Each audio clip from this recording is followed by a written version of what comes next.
How's everybody doing? I know I've been away from the internet for a few weeks here, personal medical reasons, and plus my family said I needed a break from all this, so I took their advice and I took a little time off. Sorry for the delay today. Uh, I went to go log in to the pre-scheduled deal here, and it wouldn't let me in. So when I finally did, I was rushing around here, so I decided to back it up to 7:30. So I apologize for the late start. Now I got there's a lot of things to talk about, and we'll get into it.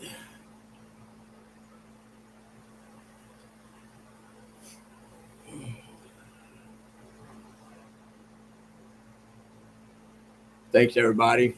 It's in the chat room. I appreciate you. Uh, I know y'all probably wonder what happened to me. It's just something I needed to do. And I may still miss a couple of times coming on live here in the near future. Uh, it might be out of my control. Hopefully, I'll be able to let you know ahead of time.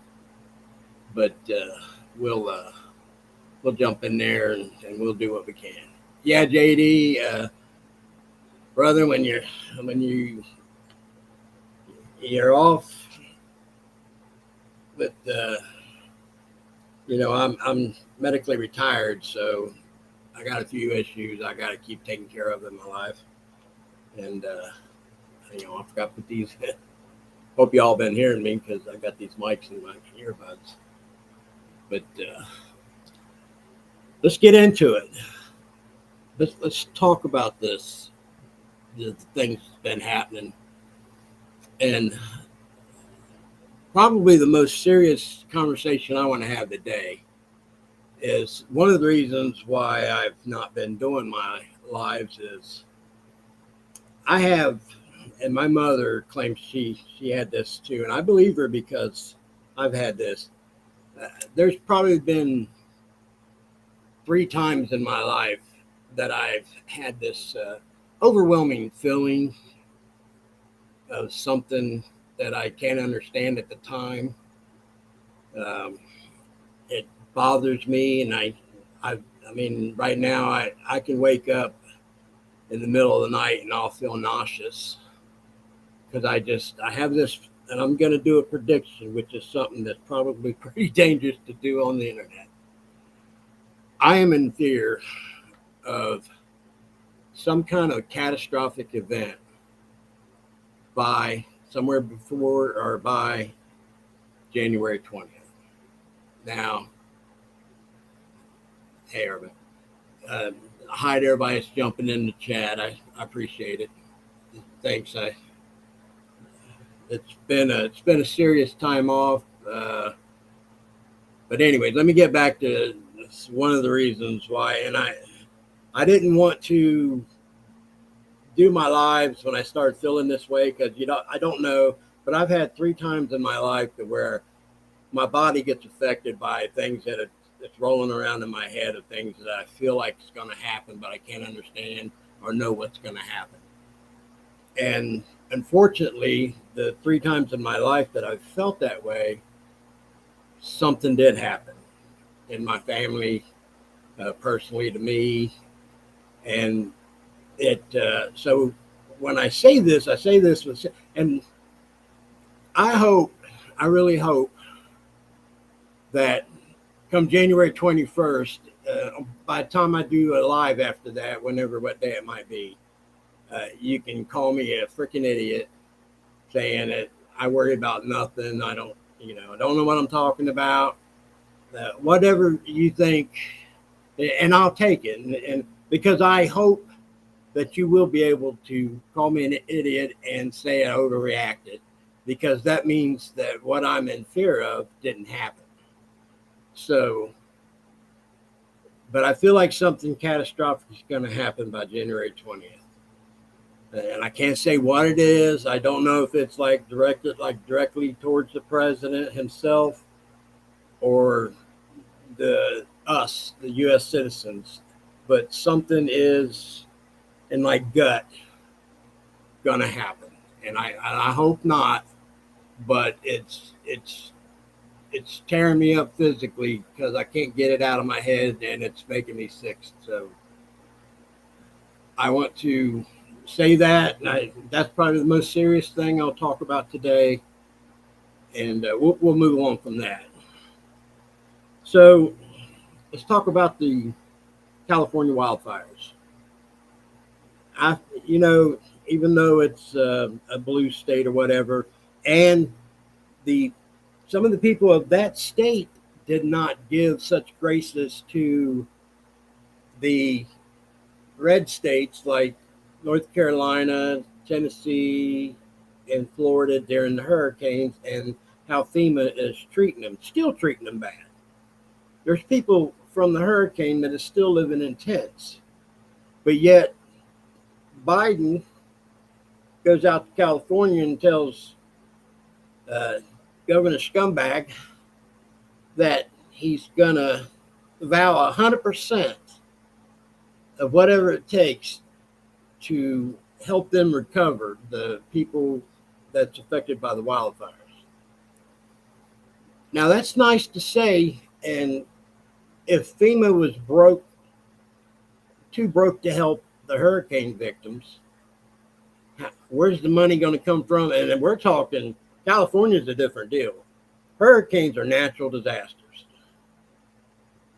California's fires were started by arson and mismanagement of the forestry there and they've been warned for years about allocating money to keep the brush cleaned up in areas that would affect the population areas of California. Now, we all know this. I'm not telling you nothing new.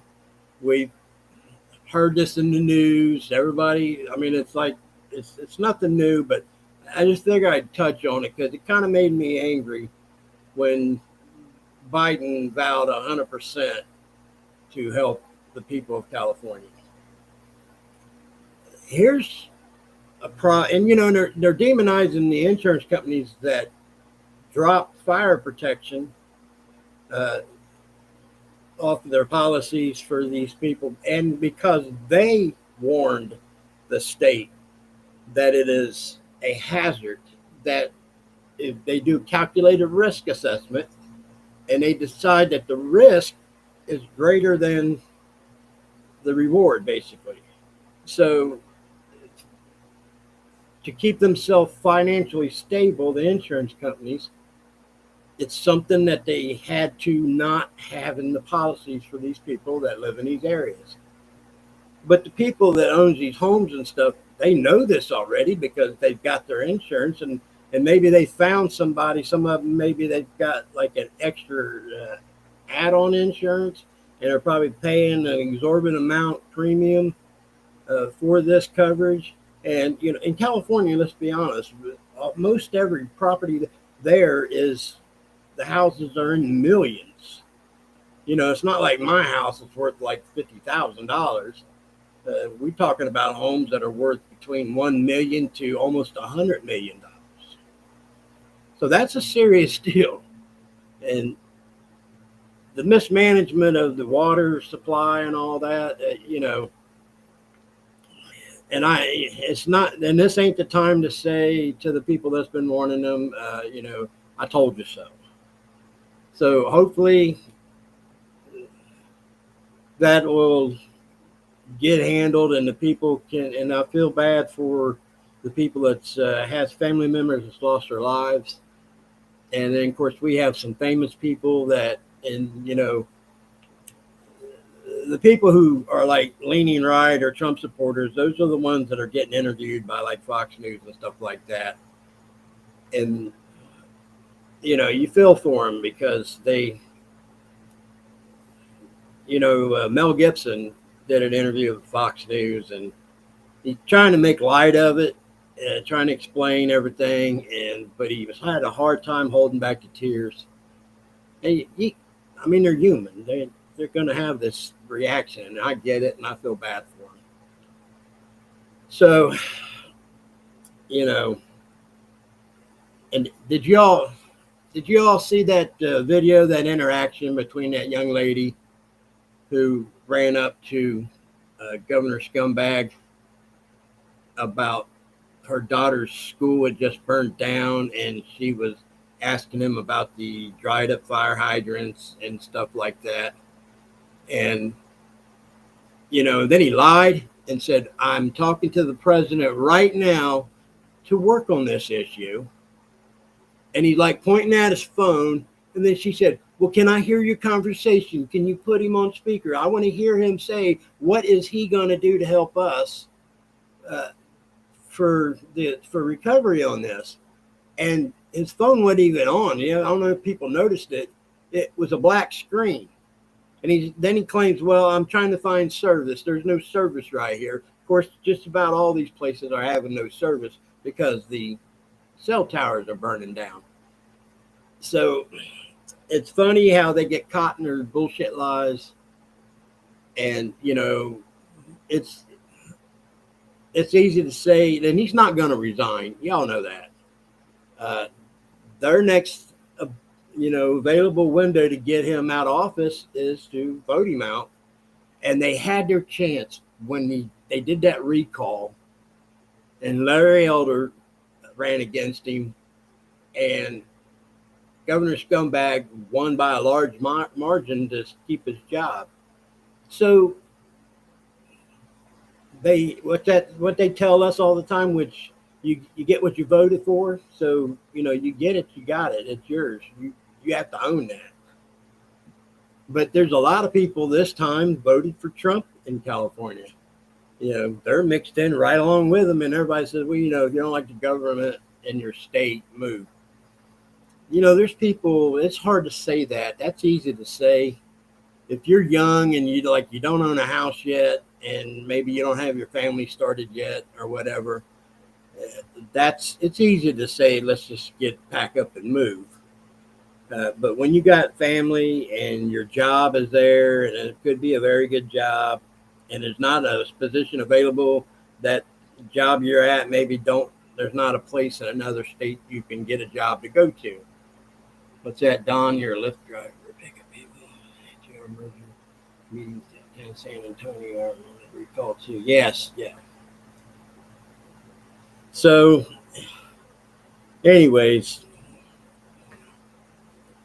and California was a beautiful state. When I was a kid, because I'm into cars, and California it used to be, I mean, it still is, but it's getting harder because the California government don't like old cars, gas guzzlers, loud cams, thumping. But, all the coolest fabrication for custom cars, most of it was coming out of California. When I was a kid, I thought I wanted to live in California. I'm glad I didn't go, because I would be completely livid probably for the last 20 years or so. But,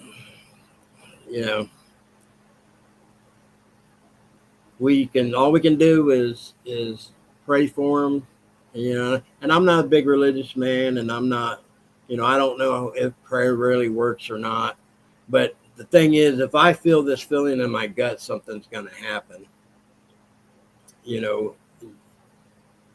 How, let's see if I can say this right. Where's that feeling coming from? You know what I'm saying? So prayers may work if you can transfer that kind of faith and energy towards something. And if, God exists, there might be something there to that, but I don't know. So yeah, that's a funky conversation to have.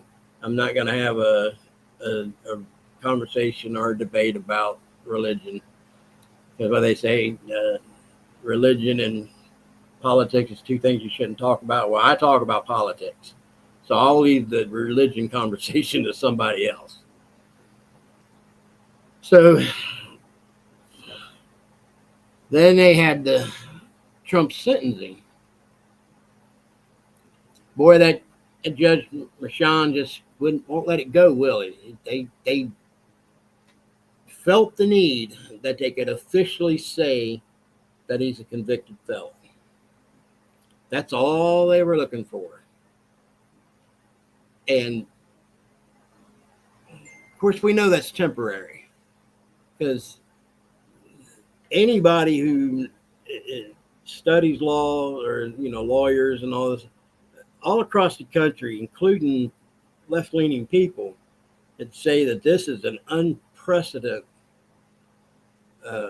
farce of a case and a court proceeding of how they come to find him guilty of these crimes. Like he said in his statement in the courtroom, they say he falsified legal records or whatever about where the money went. The money went to legal fees to pay his lawyer back, because the lawyer is the one that actually paid her that. So he paid the lawyer back in monthly installments because it's a part of his retainer as a lawyer. It's dumb. Anybody who tries to argue that shit, that's a crime, I think you better go back to junior high school and start from there and work your way back up till you're smart enough to graduate out 12th grade. So, and it's weird because he won't let it go. And then, what is it they did? So he gets no time, no fines, and no probation. And they call it a conditional discharge, which is some legal term I didn't know anything about till the other day when they were talking about it. So it's just a way to actually put on record to make him a felon. So now, as a felon, there's certain things you can't do in America as a convicted felon. So, which him being president, that overrides that. So, but if it was one of us, no, it would affect trying to get a job. It would affect trying to buy a firearm. I mean, it would be, in some cases, very overwhelming to try to have a normal life after you've been convicted of a felony. So hopefully it won't take too long to get that appealed and get that off his record so he can laugh at him. So the next one is, and I was on a Rumble podcast this weekend, and there's a guy on there that was part of the podcast. Boy, he hates Mark Zuckerberg. Oh my God. And I get it. And I was trying to explain to him that, because he said, you can't trust him, can't trust him, can't trust him. Well, you can't trust most of these people. So that's a given. The thing I try to explain to him, the reason why he's like on Joe Rogan and having these interviews talking about what the Biden administration did, calling them up, pretty much, in his words, forcing them to remove certain content, misinformation or something that they deemed offensive to somebody, whatever it may be. And he even said, they had some of the people in Biden administration, when they called them up, was yelling at them and cursing at them to have them, do things they wanted to do. Hey, Frugal, how you doing, brother? So my explanation to him is, and people's noticed this for a little while. Mark Zuckerberg went from this skinny nerd haircut. I mean, just no facial expression hardly at all when he was talking, in meetings and in crowds for whatever about his company or in certain things like that. and almost like he was, like a android or something. You know what I mean? Uh, and now he's different. And I tried to explain to that guy, sometimes it's all about influences. So I think all the comments about him looking like that, being nerdy and not even looking like he's a real human, um, decided he needed to change his body appearance. So, and being rich and famous, he started a relationship with Dana White, and he's working out. And then, Joe Rogan, he didn't act like he didn't know Mark Zuckerberg. Now they were talking about their workouts and fighters. And, probably a couple years ago, if you mentioned a MMA fight, uh, Mark Zuckerberg wouldn't even know what you're talking about or who's fighting or anything about that. Well, he had a fluid conversation with Rogan, so I know he's like really into it right now, and it's all about influences. So, and Dana White is a hardcore free speech Trump. He's a Trump supporter. So even though you may not be able to trust him, and the only reason he's mentioned all this stuff, I'll get back to the first thing. The only reason he mentioned all this stuff of what the Biden administration forced him to do is that's him trying to stay out of trouble. You know what I mean? He's like, I wouldn't have done all that if I wasn't forced to do it, kind of thing. And so he's trying to stay out of trouble, trying to keep, I forget the number of that thing they get for being exempt for certain things. But anyways, I get that. I mean, he don't want to get in trouble, and and if people are making a big deal about him giving $1 million towards the inauguration, well, they didn't say nothing about when he spent all that money up north in the election on the left side. I don't know if y'all remember that he donated or give contributions to a lot of the Democratic Party up there in like Michigan, I think, or Wisconsin. And, can't remember exactly which all states, but y'all can tell me for those who knows. Yeah, that's what I'm saying. He's just covering his ass when he's talking about that shit. But influences. So now he put Dana White on the board of his company. So certain things can be argued about against to keep their company or start steering their company back to the original intent of what they wanted, a community of conversation and certain things. And they still have the right to touch on things that they don't want on their platform. And I get it.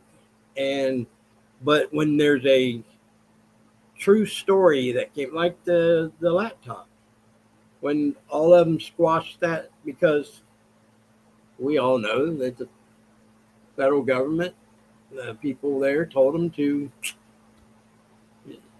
denounce it. It ain't true. Squash anybody who talks about it. So hopefully going forward, that won't be the case if real serious information comes out about something that would make a difference. And like that would have made a difference in the election. We all believe that, at least most of us do. So, I'm just saying, give Mr. Zuckerberg a little leeway. As some people say, keep your friends close, keep your enemies closer. But he could be totally dishonest. He's not wanting to be that type of person anymore because of his influences. Time will tell. I'll move on from that. Like I said, I had a debate with a guy who no matter, he almost sounded like he was a Democrat. because you give them a sound point of view of why you think it could be this way if you just look at what's happening, and didn't want to talk about it. Nothing you could say changed his mind. So it is what it is. So, like I said, time will tell on that one. And I wanted to talk about the three subjects that's really,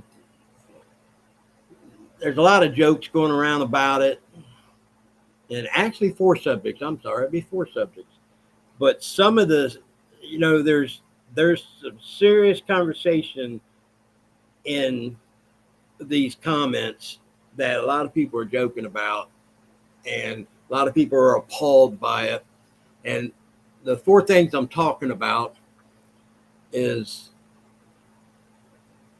the canal, changing the name of Gulf of Mexico to Gulf of America. And of course, we know this one's the funny one, making Canada the 51st state of America. That's a joke. We all know that's a joke. But the Greenland thing, what do y'all think about that one? And those who think that's an ignorant idea, that, Trump, he's trying to be a dictator, saying it's kind of like being like Putin, going to go in and take over another country. That's not how that would happen. There's a serious path to not making Greenland an American state or whatever, but making it a territory that's under U.S. control, just like Denmark is. Greenland's under Denmark's control. And I think it was a genius idea when Trump Jr. and Charlie Kirk went with him, flew to Greenland to basically go and check out the scene and talk to the people there, because I think they wanted to know what the pulse of the country, about how they felt about those comments President Trump said about, putting Greenland under U.S. control. We already have a military base there. What's Denmark going to do? The way I understand it is the population of Denmark can vote for that. And basically, Denmark can't do nothing about it, because what are they going to do? Fight us? We protect them. they're not capable of anything like that. So I think it's a very, very serious thing. I think Greenland, within the next 4 years, I believe, will be under U.S. control. It makes perfect sense if you sit down and look, and I know previous administrations over the decades probably knew this too, about the mineral resources that they have in Greenland, the strategic location for our military stuff there. But anyways, when Don Jr. and Charlie Kirk was there, they got an overwhelming response. The population of Greenland, most of the population, I guess, is centralized in one big town, metropolitan area, and then it's spread out. I think it's like 56 or 57,000 people in the whole country. So there be more stuff coming down the line on that one, I'm pretty sure. So I'd say within the next 4 years, Greenland will be under U.S. control. Now, the canal, which is being ran by the Chinese, I think it's a good idea. I think Jimmy Carter that was one of the uh, worst strategic decisions ever made by a U.S. president. Even though Biden will go down in history as being the worst president, uh, that one decision that Jimmy Carter made back in the day, uh, it it affects the world for people who ship stuff. We all know, and the whole story. If you can't go through the canal, you have to go around South America, and it adds like 10 to 14 days to your trip. So imagine the cost of products that are being brought over, and then whatever we're shipping out from.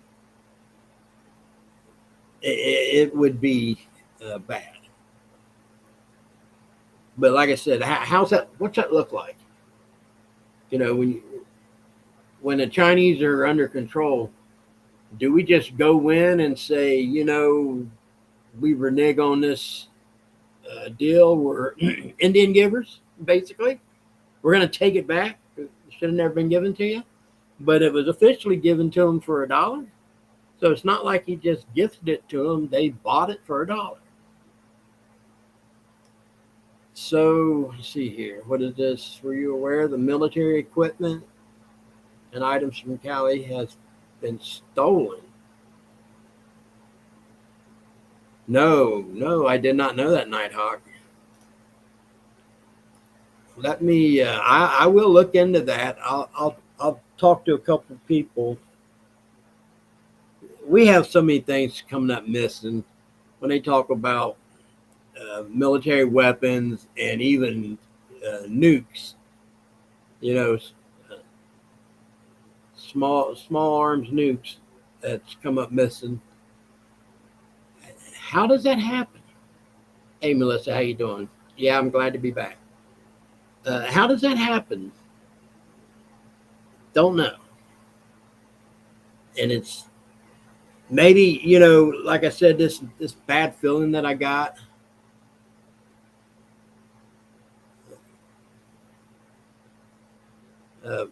Could be because of the things I hear in the news, and but I'm one of those guys. If you've been watching my live streams, I say it a lot. I like to connect the dots.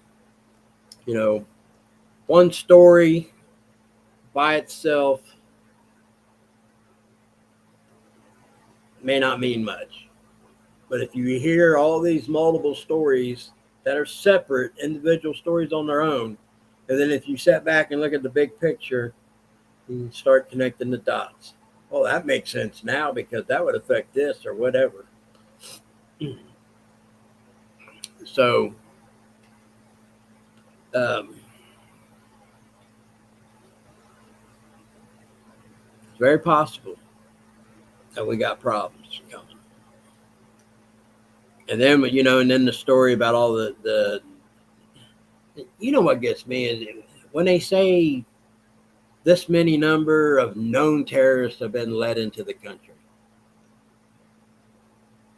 How is that?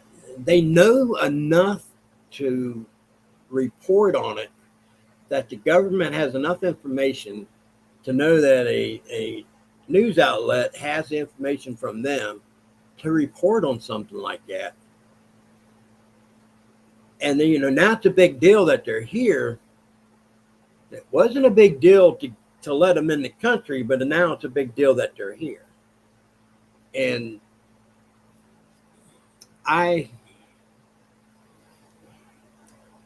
that shit's got to be fixed.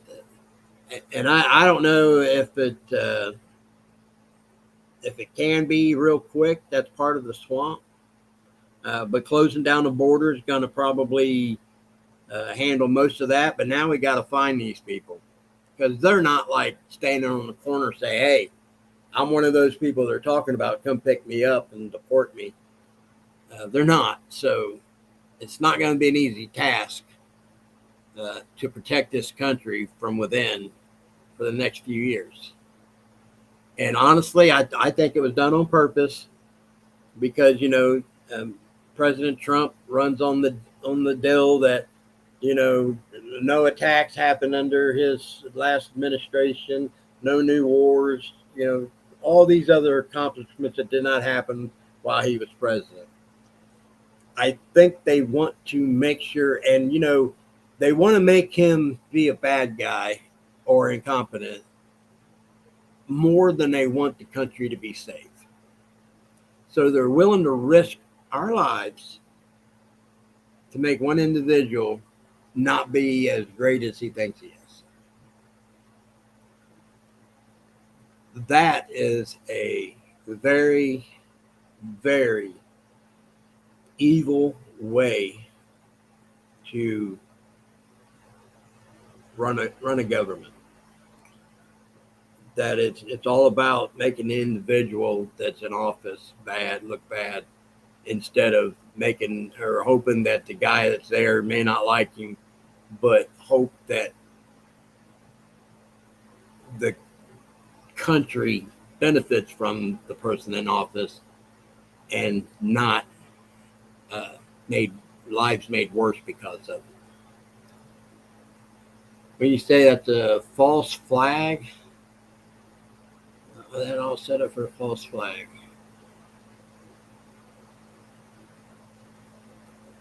What false flag? Yeah. What are they setting up? So explain that to me. What are they setting up that would be worse than knowing that there's that many known terrorists in the country? What's worse than that? Because there's all kinds of if that's a false flag, I mean, like if you're going to say it's because of something like, I mean, think about that.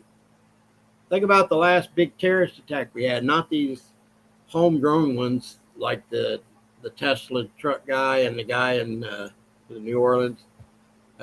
We're talking about something like 9/11. So why have a story out about all these people being in our country if that's a false flag? What's worse than that? I'm not a college educated guy. I may not be that bright, but I just don't see where something is worse than that. But feel free to educate me on that, please. So, anyway, back to the canal. I'm just kind of curious to how we could get back to, maybe if not owning it per se, but maybe controlling it. And then you think the Chinese are just going to walk away? So, getting control of the Panama Canal, what's that look like? I'm curious about that. I mean, it does make sense to have it back in our control, but how do we get it? And I haven't seen any real stories to explain that to me in a way that it makes sense. I'm for it. I just don't know how they're going to do it. So, and then the Gulf of America.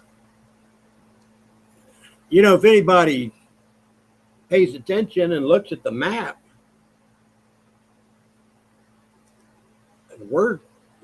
our shores, we have more states connected to the Gulf than Mexico does. So it would only make sense to change it to the Gulf of America. And I hope he does that. And I seen where the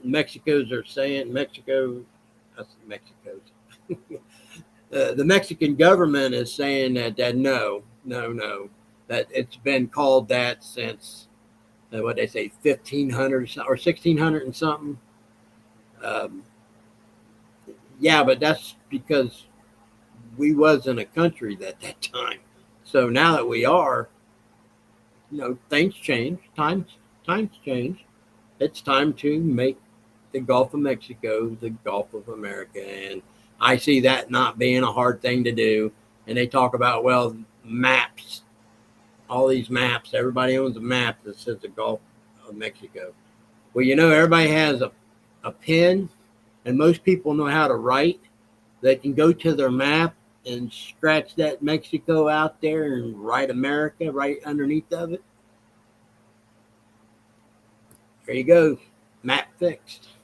And then all new maps being printed from that time forward, Gulf of America.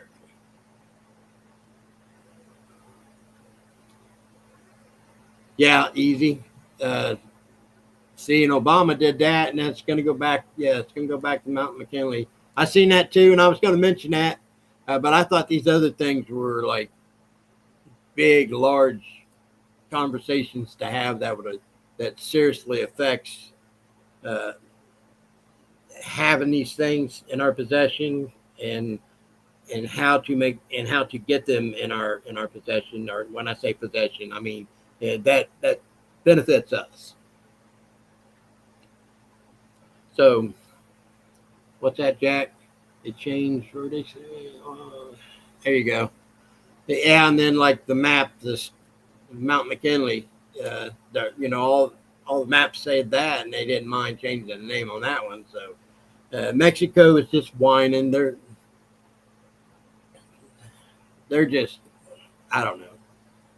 Honestly, Mexico needs to step in line, and I believe that we need to squash these cartels once and for all. President Trump needs to make a deal with the government of Mexico to allow a number of U.S. military in there to completely obliterate these cartels. And people act like, well, that's not going to happen. They're blended in with the communities and blah, blah, blah. Well, Hamas is blended in with the communities over there in Israel. And it's sad, but, they're working on, it doesn't stop them from attacking Hamas. So, and then we should not, and that's what it takes the government of Mexico to agree to that. And I don't think it would be that bad because we have a lot more intelligent information. There's a lot more information about where all the cartel leaders and stuff like that are compared to where all the Hamas people are. So it wouldn't be a hard task. I mean, how many weeks did it take for President Trump to knock the caliphate for ISIS to completely wipe it out? So the Mexican cartel, that wouldn't be a big deal, I don't think. I could be wrong, but I think we could almost do it without putting boots on the ground, to be honest with you. I think everything could be done with drones and, air defense. Most of it. It maybe have to have some ground troops. And it's a risk, and it's like I hate sending U.S. soldiers over on a foreign soil to risk their lives for something that won't change a thing after we're done there. Like the Middle East, we can do all that stuff over there, and as soon as we're done, whatever we're doing, and remove ourselves from there, nothing changed. They still have the same stuff they did before. So I think if we was doing that to the cartels in Mexico, something would genuinely change. So it might be worth the risk, and it would definitely help our southern border. So I wasn't even going to talk about that, but that popped up in my head when that stuff come in there. So, I'm not being very fluid today. This is my first live in a while.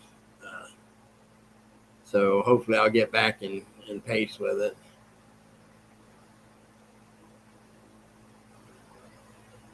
Yeah, easy. President Trump uses very colorful words to describe how something has been done or the nicknames he gives certain individuals. So, you can love and hate him either way with that. To me, it doesn't matter. Like that's a lot of people that kind of like probably makes their blood boil over there, saying he died like a dog, which means that he was killed and he's less than human. But President Trump has a colorful vocabulary. We'll just leave it at that. But he gets the job done. False flag happening to Trump kills two birds with one star. Yes, that is true. But I mentioned that. It's not.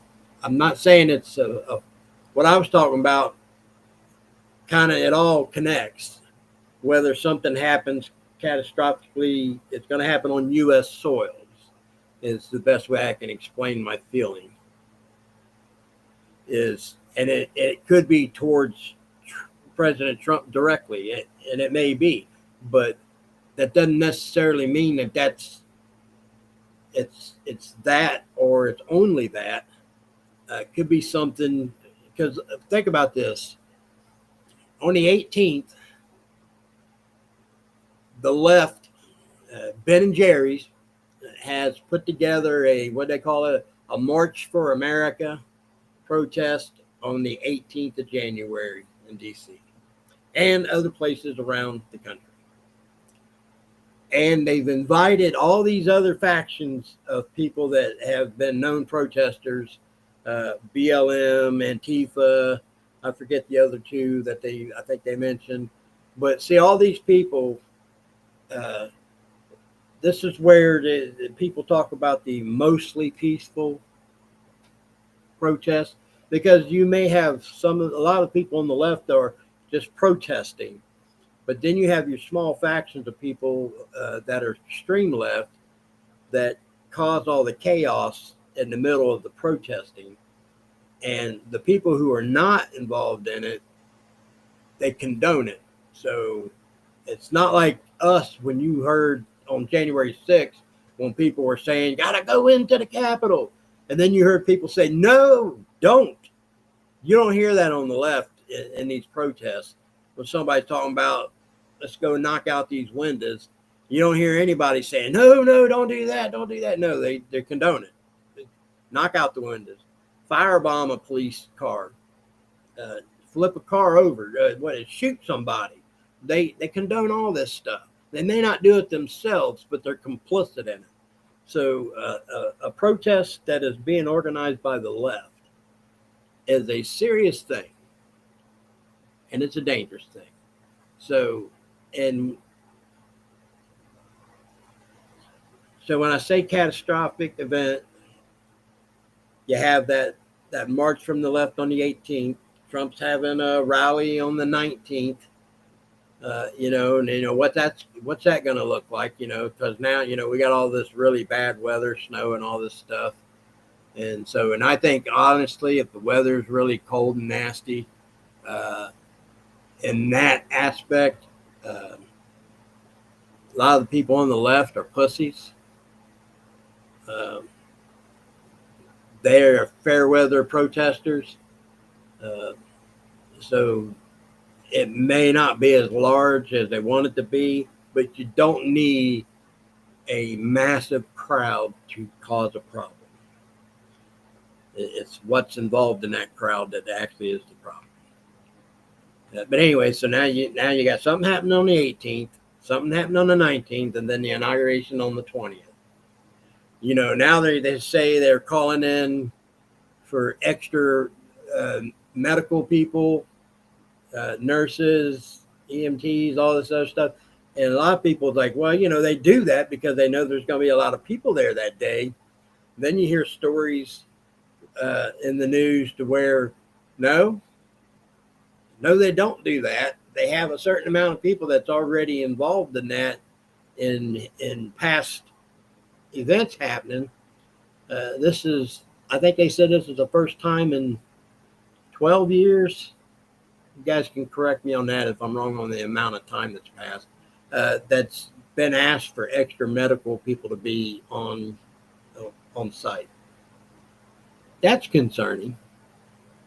They talk about, the National Guard is going to be there. Well, they learned from past history, because President Trump's so divisive that a lot of times the regular police can't handle the involvement and enthusiasm of the protesting that goes on when President Trump's around.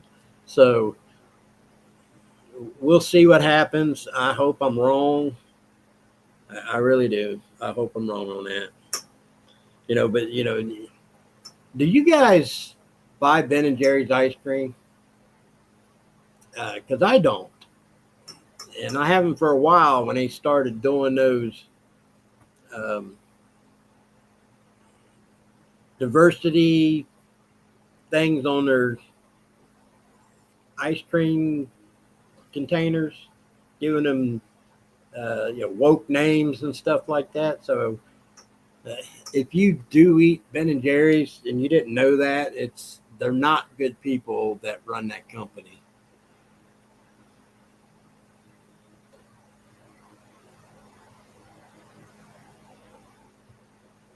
Yeah, the left is globalist, but that's been a conversation for a long time there, home front. That's part of the problem.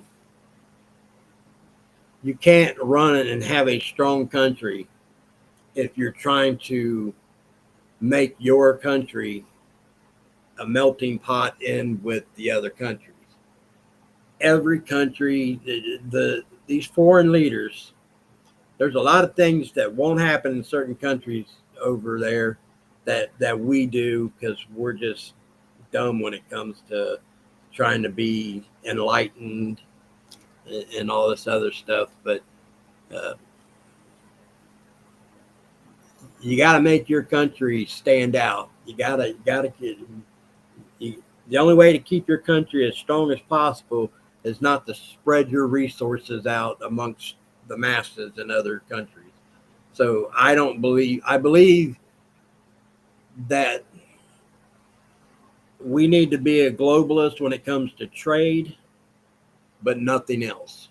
We don't need to be a melting pot for uh, the society in Europe or whatever like that. We're Americans. We need to get back to being proud to be an American.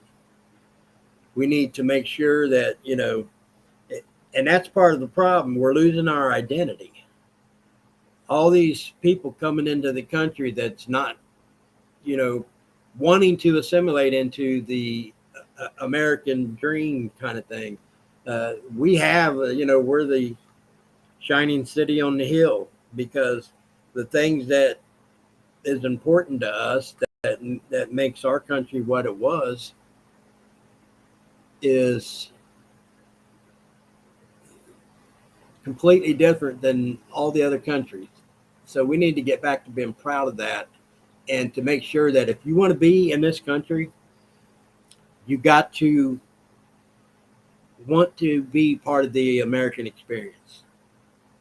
And this having there's a lot of countries. There's a lot of countries you go to that their signs are, multilingual, and there's a lot of countries to where if you can't read like Mandarin or something like that, well then you're screwed because there's nothing translated in English there. Uh, so I have a problem with people with us having to be bilingual with Spanish. I think we need to be a English speaking American experience country. That may sound, I don't know. Today they'll call it racist. I don't. I call it pride. And the only way to have that pride, it's like the burning of the American flag. I know. And you have the right to do it. But what were you taught to make you hate this country enough? Because that's a serious symbol. People talk like, well, it's just a flag. Nah, our flag is. I mean, it's international anthem. It's so important to us. It's a symbol of this country that a lot of people have died for. And That's the way it needs to stay. So you may have the right to burn the flag, but you need to be educated and taught to where you wouldn't want to burn the flag. And I get it. There's a certain amount of people that are anarchists that, they're going to do it. But, you know, it's going to have to, we can handle that in small doses, but we have been overwhelmed with that kind of thing for the last few years. I'm rambling on, guys. I'm sorry. Um,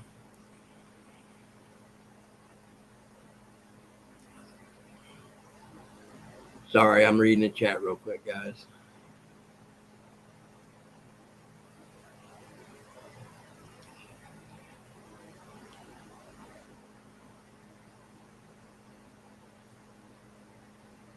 Okay.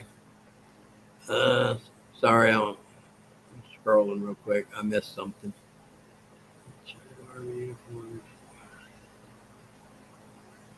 We tried to get our uniforms, but I missed here. Hang on, guys. Army stated someone stole one army. Machine gun.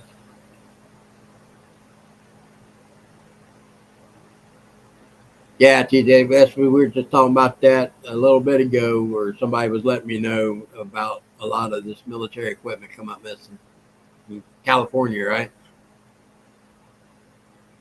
Oh man, see, just that stuff alone is enough to create a bad problem.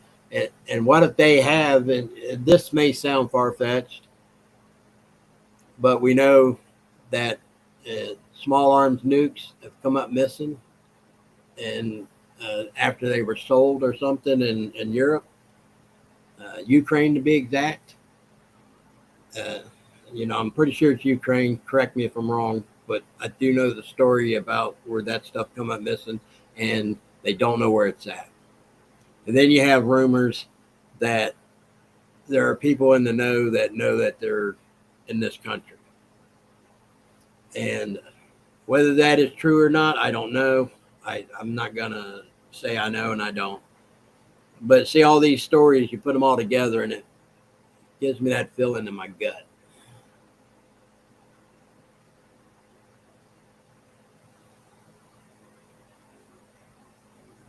Thanks, Nighthawk. So, anyways,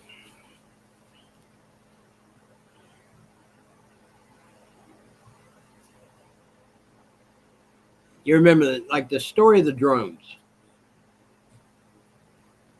People started making jokes about that, and the government was debunking all that.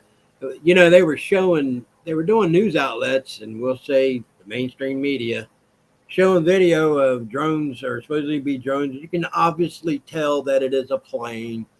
It had a tail signature and all this stuff. I've seen a couple of those videos. They're saying that people claim that these were drones, but they're not showing the in mainstream media the other real videos. And I have some sent to me personally of drones the size of small cars flying in over the East Coast. President Trump has even mentioned it. So the drones, and they claim that there's a possibility that the drones have these military drones have these ability to seek out radiation signatures, like if there was a nuke. And what concerns me, and this is all along the East Coast that they were doing this, but it wasn't. I live 20 minutes from Wright-Patterson Air Force Base. We had 2 nights in a row,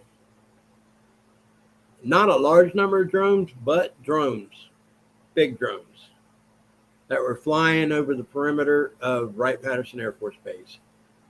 Bad enough that they closed the airspace down over Wright-Pat for 4 hours.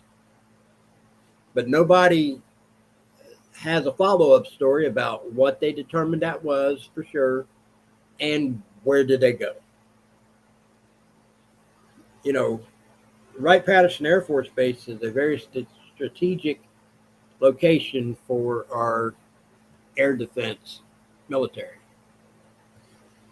So that's concerning. Because, like I said, I'm 20 minutes away from there. And so it kind of made a big deal for me.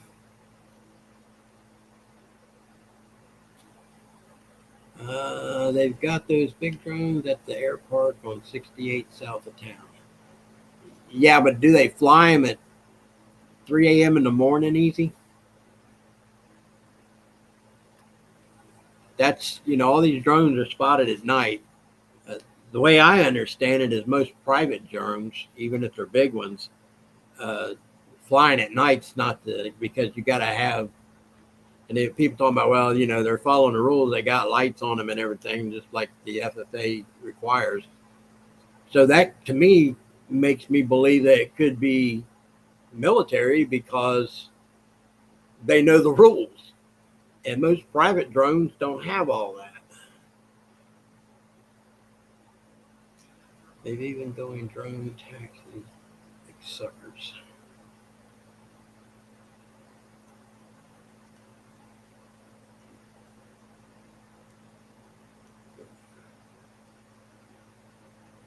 Who's the suckers, Evie?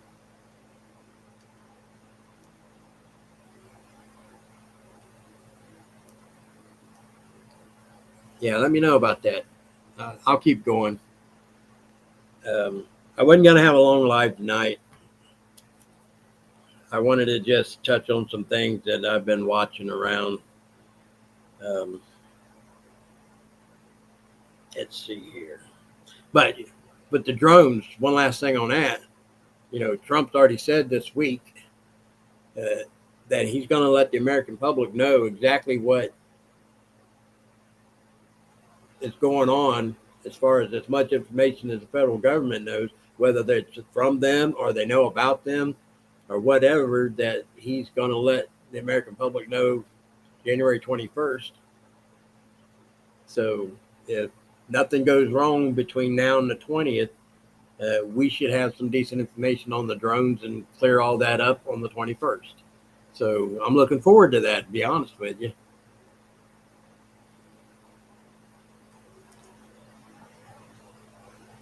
Uh, home front, I don't.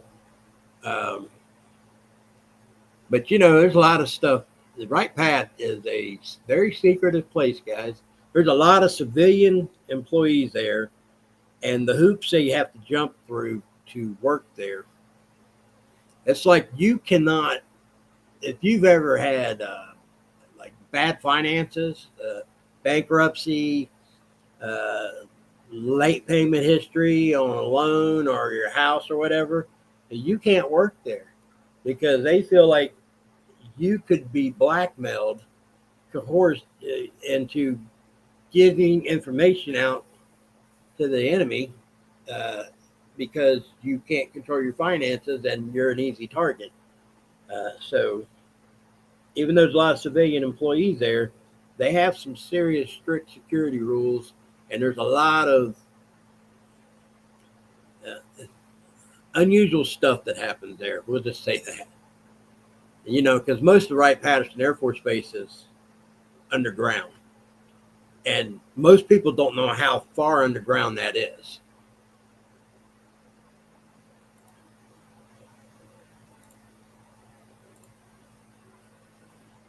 Yesterday, police recovered 2 of the Humvees Saturday. That's cool.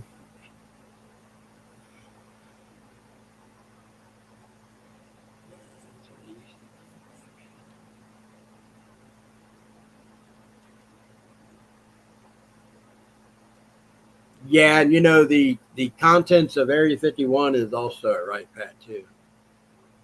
There, and you're talking about the B-52 bombers being there. When I was a kid, I remember when the shuttle, y'all know this NASA, the shuttle, um, they used to be transported piggybacked on these big planes, and I remember back in the late 70s of seeing them come in with that and landing at Wright Pat. When you're a kid, that's like the most fascinating thing in the world to see something that is in space, uh, you know, being uh, located at Right Pat.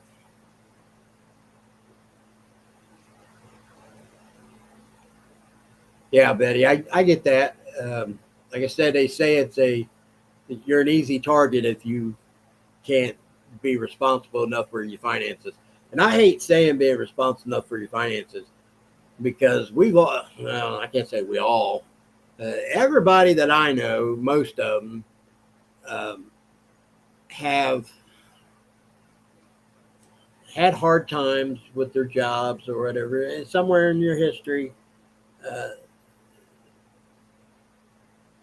maybe had a late payment on a car note or your house payment or whatever because uh, finances, something happened, you had to pay, you have an expense, and you had to use that money for something else. Well, that ends up on your credit record, and it is what it is. For those who can go through life and never have a financial hiccup, I applaud you. I've made good money in my life, but I've not made great money in my life. So, and I raised 4 children back in the day. So I've had my struggles with finances from time to time, but I've always worked through it. But it doesn't matter. After that, it's still on your record until it gets dropped off years later. I don't know anything about the. Yeah, Jack, I do. Um, I used to be in the martial arts. I started in training Taekwondo and back when I was like 15 years old.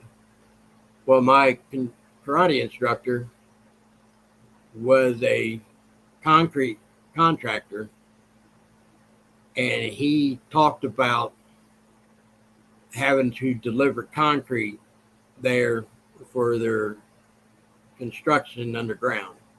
And that he said while he was there, he was fascinated with that stuff just like the rest of us.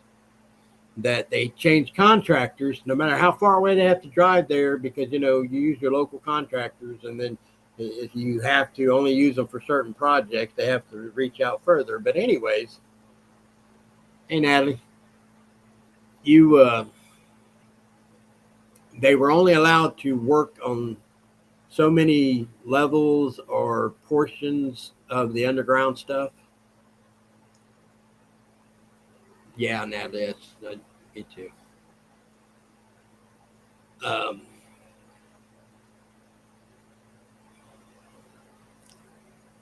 Fellow contractors complain about working conditions from developers.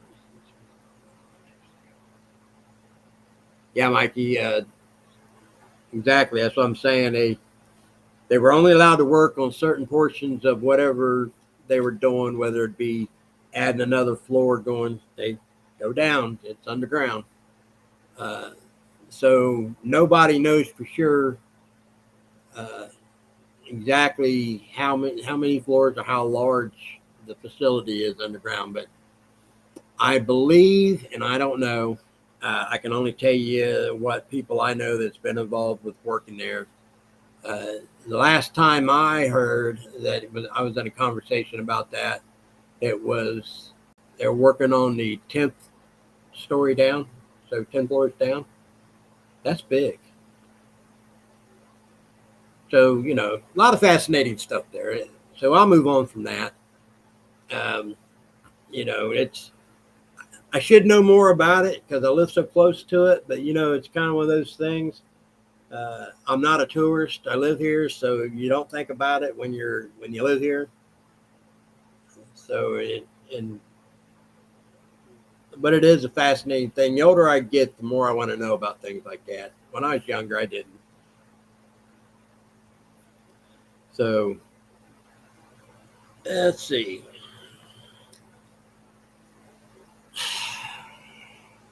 Y'all know about the directed energy weapons that now has come out and publicly about being used. The government has used those on U.S. citizens, and for those who don't know what a directed energy weapon is, the, you might remember the term the Havana syndrome. You remember where like the U.S. employees, the government employees were having problems with their eyesight, getting major headaches and stuff like that, and they didn't know. And they if I'm not mistaken, they closed the embassy down and moved those people out of there because of that. And they blamed it on some kind of directed energy weapon.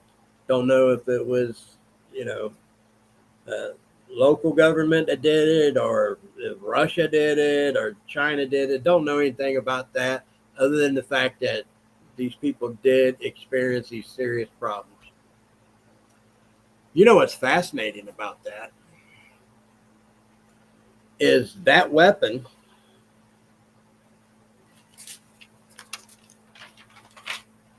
can put voices in your head. You know what I'm saying? They literally, this directed energy weapon can be, because they have, it's two types. You have your microwave and you have your audio, and it's sub audio, where like we could not hear it, me and you talking, but they literally have the ability to put stuff in your head, talk to you, and then they can turn it up. And you've heard people talk about this, to where it makes your body feel like it's on fire from the inside out. And they now have stories that this was used on U.S. citizens. And let me think of where it was. It was during the George Floyd riots or protests, whatever you're going to call it. And I can't remember the location, but now because in this story, it's a two-part deal. You don't have to take my word for it. You can go.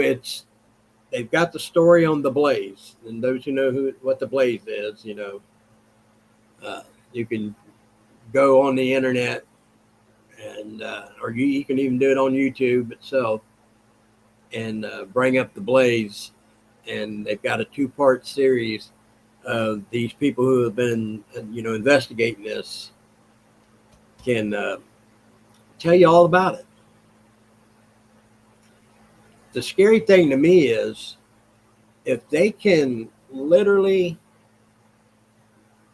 put things in your head, talk to you, thinking that you have voices in your head telling you stuff.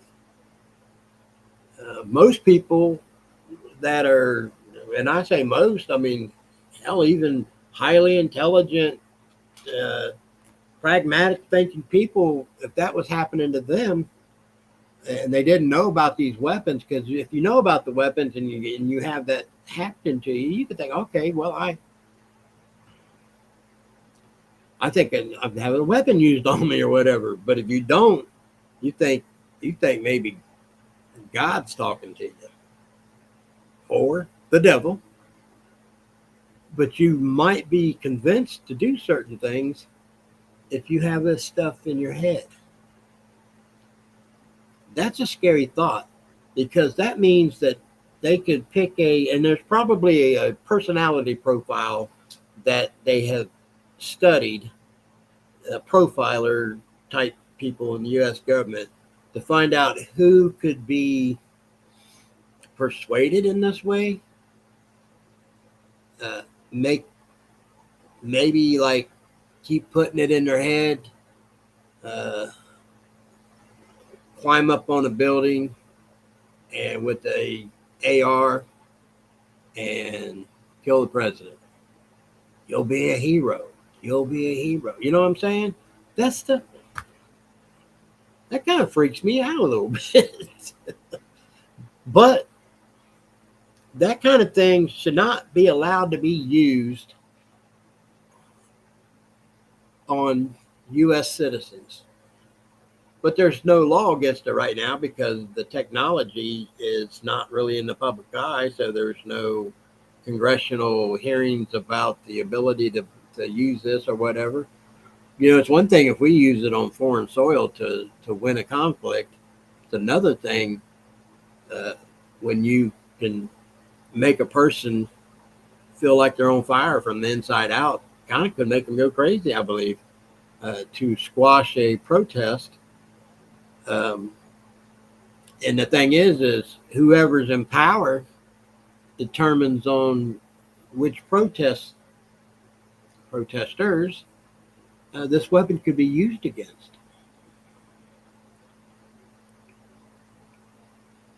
Yeah, Papa, that's on the blaze. That's what I'm saying. I just seen this morning, so because I've been sick and I haven't really been up on a lot of this stuff. A lot of this stuff, you guys know all about it, so it's not like new news. Um, I just been out of the loop a little bit, but um, through this internal emotional deal that's creating a physical problem for me. And I have other issues, but this having the feeling of something might be happen catastrophic event somewhere between now and January 20th. On the 21st, call me a moron. I hope. But I don't have much more to say other than really go watch that 2-part thing about these energy weapons that we are using, that our foreign governments have, I believe. I'm pretty sure they do. And knowledge is power.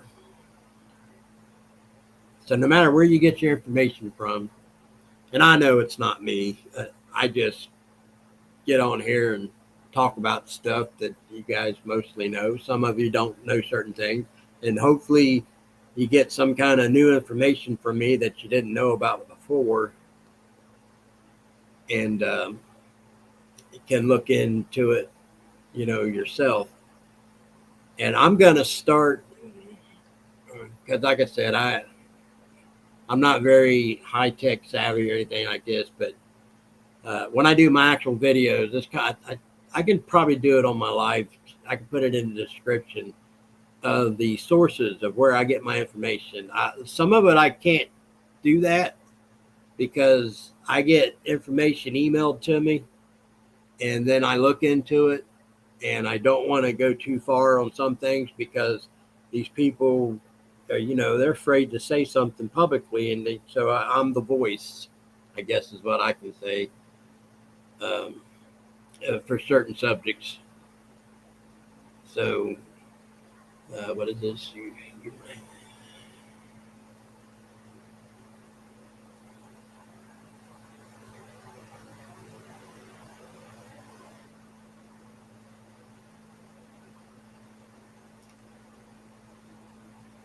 Well, Betty, I was saying, I don't know if you was here at the beginning of this stream, but I've had this emotional, physical reaction, and that something's gonna happen.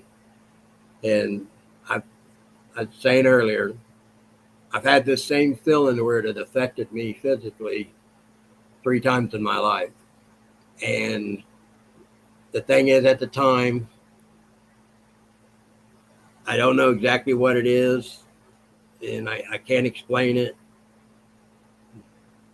But all 3 times that I've had this emotional, physical reaction, we call it anxiety, we can call it whatever.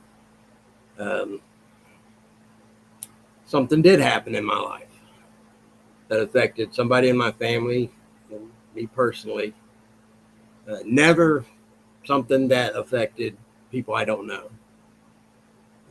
So this is something new to me, and it's worse than I've ever had before. So that's why I think, because I am so worried about President Trump and them trying to take him out, because I'm so looking forward to positive change in this country, that there are others in this country that want to squash that positive change. So to me, that's so important to me, and I'm looking so forward to it, that that's, in my mind, that's what I think I'm having this emotional, physical reaction to. Something might happen that's bad. Hope I'm wrong. Hope on the 21st you can say, you overreacted, James. You're a freaking idiot. Uh, you got a virus or a bug, you're just sick, and you just blamed it on this. The only thing is I've felt this 3 times in my life, and I wasn't sick then. But now this is, I was just telling my girlfriend the other day, I woke up and I was like, I felt so bad, and it's like I was sweating, and I had this anxiety going on, and I couldn't, and I explained to her what was going on, and she told me not to dismiss it and not to overlook it, but I should not focus on it so much, because whatever may happen, for me, I'm a nobody. I can't stop it, and I can't make a change other than to tell you how I feel about something, and which is kind of dangerous, because I don't know how many people will see this recording of this live stream, but I'm telling you guys something that's personal to me, that a lot of people, good and bad, will look at it, listen to me, and make fun of me or be mean about it. Some will be supportive over it, but in this instance, I hope you guys can laugh at me on the 21st. I have no problem with that. I would be happy if that scenario happened, to be honest with you.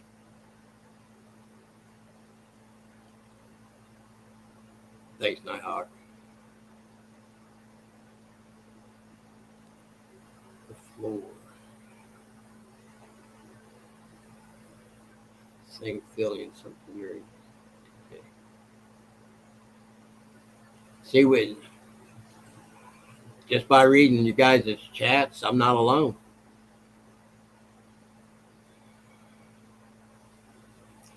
Yeah, Christine, stop drinking tap water, guys, because it's killing your IQ. Now, I don't drink tap water, so I'm pretty smart, I guess. No. Yeah, so that's sad when they literally put that out in the public, that the chemicals in your drinking water lowers your IQ level. But I didn't see, and you guys can tell me, I didn't see like the rest of the story. It's like, if you stop drinking the tap water, do you get your IQ numbers back up? Or are they just gone forever? Because of all these chemicals they put in the water really does do that. It kind of makes sense why a large number of this country gets sucked into untrue propaganda, and believes some of the dumbest stuff, and believes it to their core. Could it be because their IQ levels being dropped by what they're drinking? Don't know. I just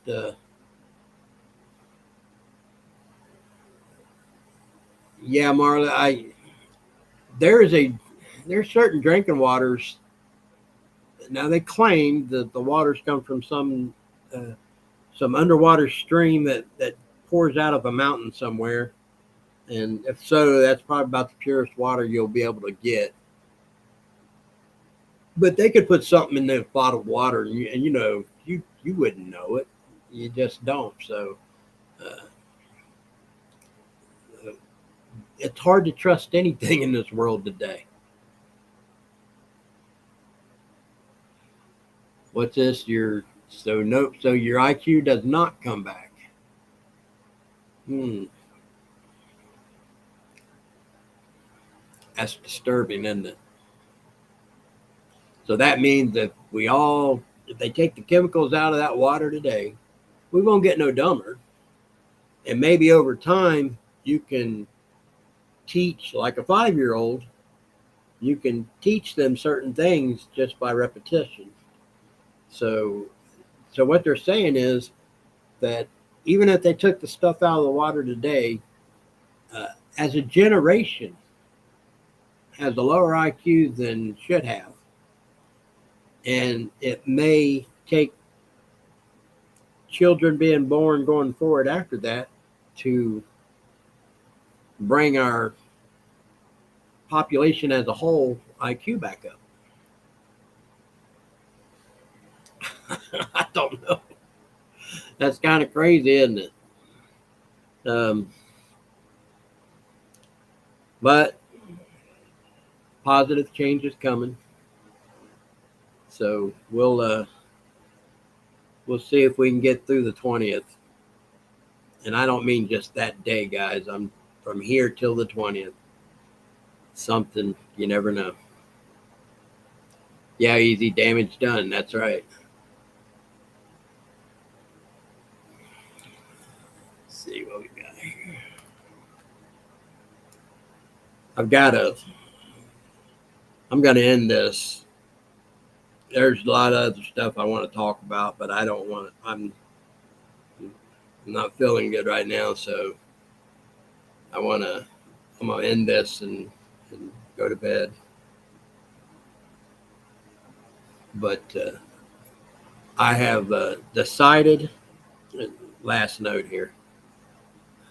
I've decided to move my live stream every week from Friday to Sunday.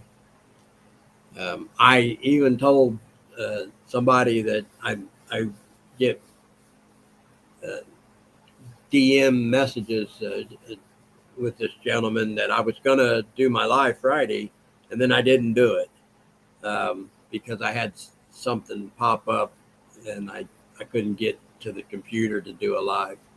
So I decided to, at that time, Sundays at 6:30 is, and let me add, there's like 40 some people in the stream right now. I want your advice on if Sundays is good. What's the best time for everybody? And I know it'll be jumping back and forth till certain times, but I want to take a poll of whether it be like 6:30, 7:30, in that 2 hour range, um, hour and a half, whatever it is. And what do you guys think is a good time that you have the time to just sit down and have a conversation, us having a conversation for an hour or two? Stephanie, 7. Yeah. Let's see.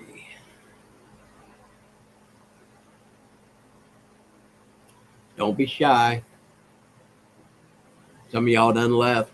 People get shy. I don't know why they get shy about doing chat messages. I mean, it's chat messages.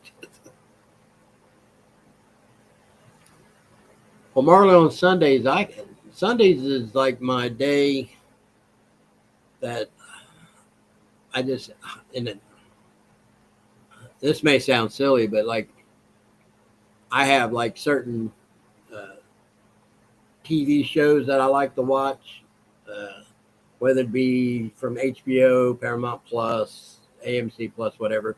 Sundays is my day. I just hardly do anything around the house or anything. I just catch up on stuff on Sundays uh, to watch that I like watching. Like I don't know. You guys watch The Landman? It's on Sundays. The season finale was today, and because I have the app for it, I watched it this morning.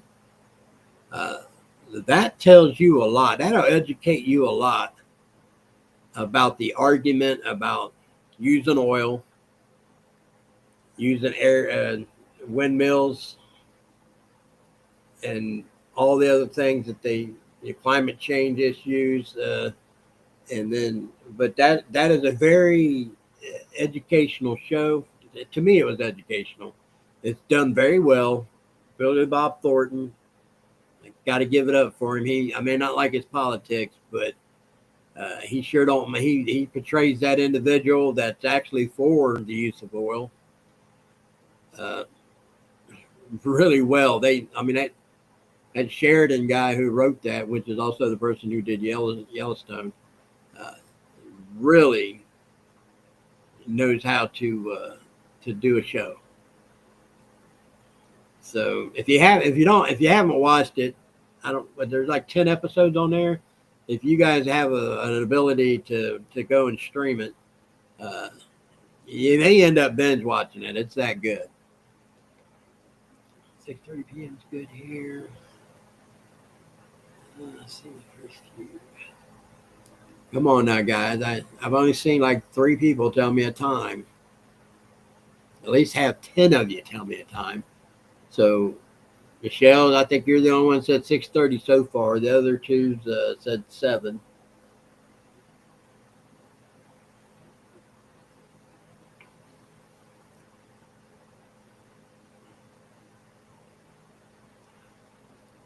Come on now.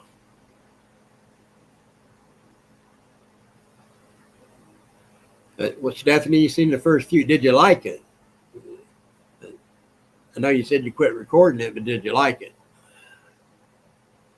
Because I'm sure they'll do some kind of marathon on it because it is Paramount Plus or Paramount.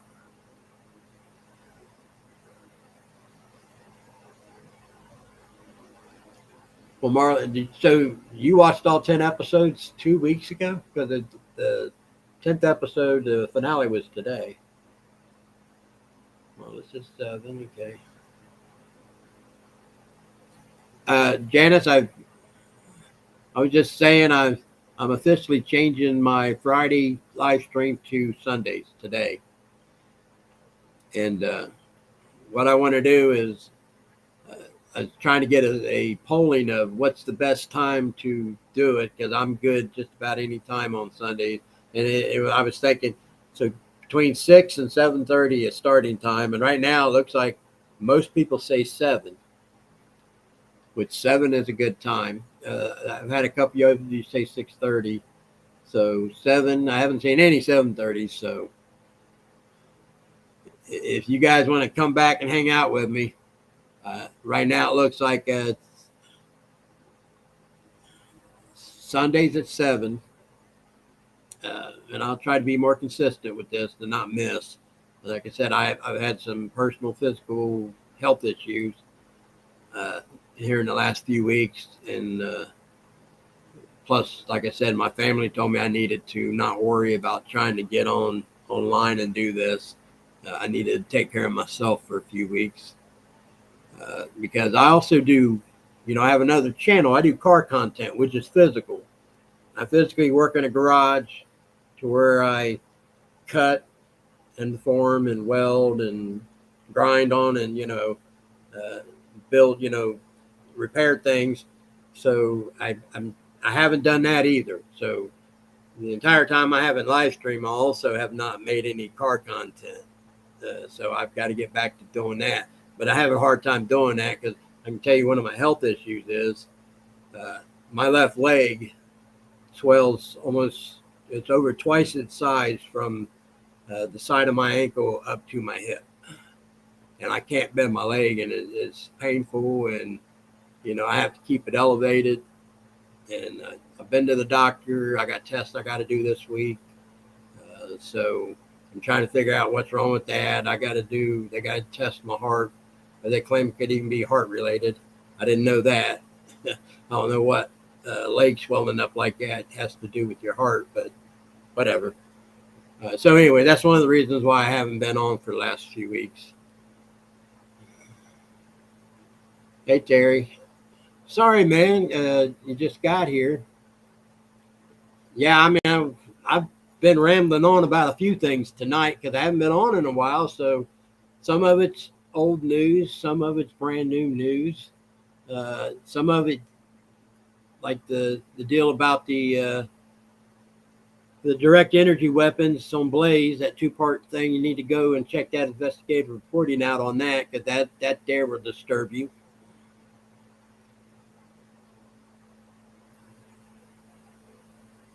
You watch 1 through 9. Okay. Well, tonight, today's, I can't tell you what it is. It's kind of like I'm a Walking Dead fan too, and my daughter never watches them on the night that it airs. So it drives me crazy because she may take 2-3 days before she actually watches the episode. So she won't let me talk about the episode until she's watched it. So I can't do any spoil alerts. And that drives me crazy because I want to talk about it. And then she's like, nope, I haven't watched it yet. So, so anyways, what's that? Deep vein thrombosis. Anthony, let me ask you a question on that. Like I have, they call it varicose veins, but to me, it's popped up on the back of my calves and it comes across and goes down like this. It's kind of weird looking. You can't touch it. You can't touch the back calf because it hurts real bad. It's like when I elevate my leg, just laying it on a soft pillow for a little bit of time, it starts hurting because of the pressure against my skin. See, as home front, that's what I'm talking about. My doctor told me that they want to test my heart and see what's going on. So I've been to the doctor 3 times, twice. I'm getting ready to go for another test this coming up week. So we'll see what's going on with that. Because I can't do a regular, like a stress test because of my disability. So they have to give you that shot. I don't know if y'all ever had a stress test where you get the shot. Now it's funny because they're trying to warn me about it. Oh, don't worry about it. Stay calm. You're going to have this reaction. I liked it. To me, it felt like I asked them if they could give me one before I went home because I felt like I had so much energy at the time that I felt great. I enjoyed that stress test. So maybe I'm weird. I don't know. Nixon had the same thing? Really? I did not know that. I'll look into that too. You guys, see, y'all educate me as much as anything. I learn a lot from the people I interact with on internet. Looks like there's another one I need to watch. There is, yeah. That's the one you need to watch is the finale, and it is a good finale.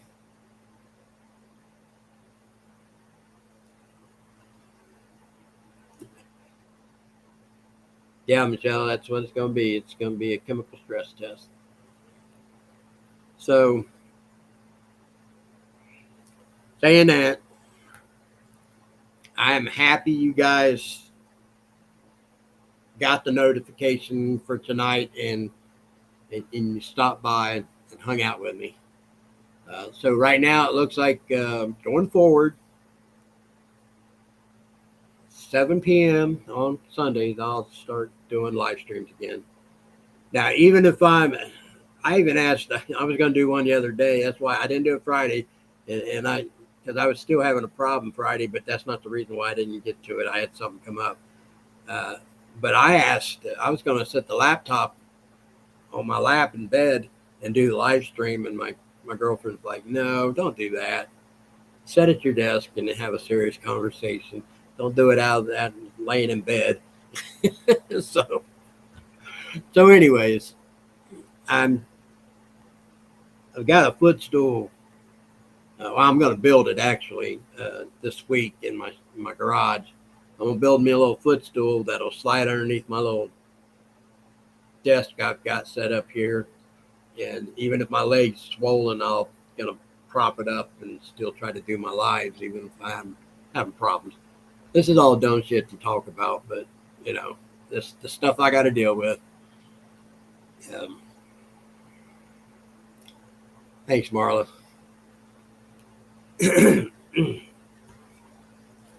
So I hope you found it educational, entertaining.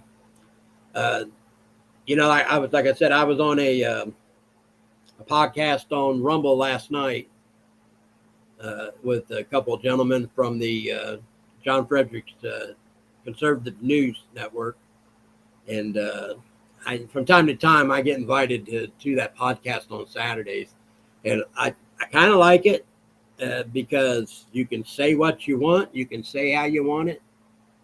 They make jokes that would get my live stream forced to be deleted with some of the topics and jokes that they make during the podcast. But I like it because I can literally, if I get excited over something I'm talking about, and I'm expressing myself in a way that I would not do here. That's why you see me pause a lot. When I'm talking to you guys and I pause and I'm trying to think, okay, I want to say this in a way that won't get me kicked off YouTube. Because I like being on YouTube. I know a lot of people, Rumble is not, it's growing. And I believe I'm going to start a Rumble channel. And what I was thinking about doing is, because you can double, what's the word I'm looking for? When I can do my live streams on both platforms at the same time. And I thought, okay, because I don't want to have another night and do another live stream. I want to be able to, because like I said, I got a car content YouTube channel that I'm trying to keep going. Because I got like 24,000 something followers there. So I want to keep my channel up and going. Oh, did you watch it, Stephanie? Killer Carl? I tell you, we had a hilarious time. We was on there almost 3 hours because he usually keeps it right at an hour, which is cool. But like I said, I like being on these podcasts where it's not just like my live stream, it's just me talking to you guys. I wish and I invite any one of you that would like to be invited to come on here on camera, and we can actually have a verbal conversation. And, I find that more entertaining than just me rambling on about whatever. So have you seen me on that podcast, Stephanie? If so, how do I do? Because I know I talk a little bit more coarser. I do the shop talk type deal when I'm on it. And I tell you why, because they do. And I normally talk like that, but not. I make it sound like I talk worse than I really do talk. And Stephanie, if you've seen it, you know what I'm talking about. It isn't YouTube. That's all I can say.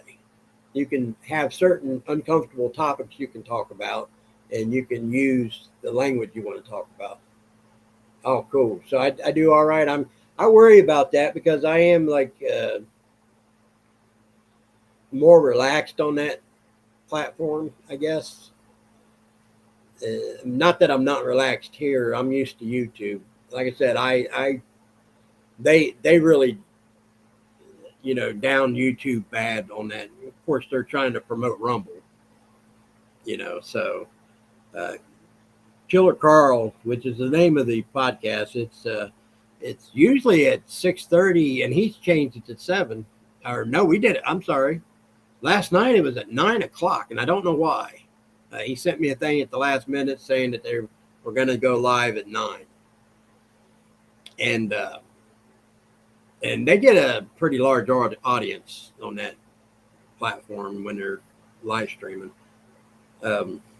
But yeah, so I'm like a reoccurring character on Saturdays. If you guys ever get on Rumble and just look up Killer Carl, for Saturdays. He does it Tuesday too. Him and the other guy that's on there, Tyler, they have a live stream podcast type deal they do on Tuesdays. It's called The Unelected. So it's pretty. And Tyler is the producer for the John Fredericks news network, and Carl he fills in for John on the the actual have a news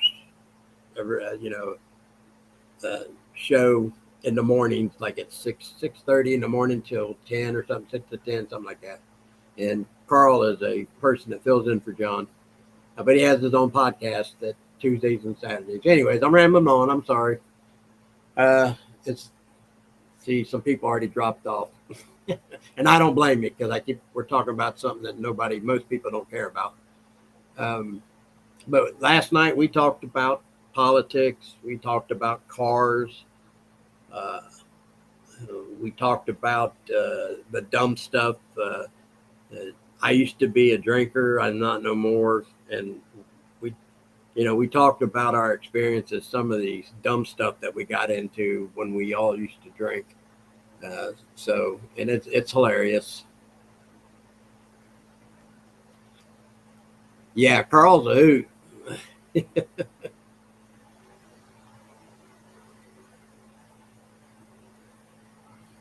But it's a good time. Like I said, I think I'm gonna do a live stream and add Rumble to this live stream, and then I think and when I end the live stream on YouTube, I think I'm gonna do a little bit more after that, just for Rumble.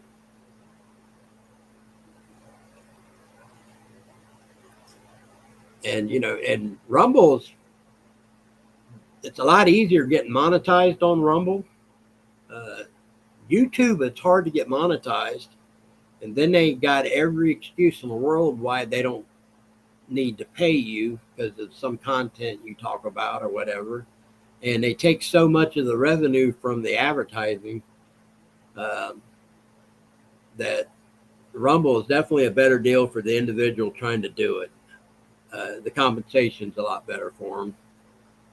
But I don't do this for the compensation, so I didn't really care about that. But because we were talking last night, because I get, I got a fair amount of people on my car channel, and I haven't reached 1,000 here on the Jimmy Pockets channel. I'd like to hit 1,000, but I don't know. Seems like I can't get past that 700 threshold. But anyways, they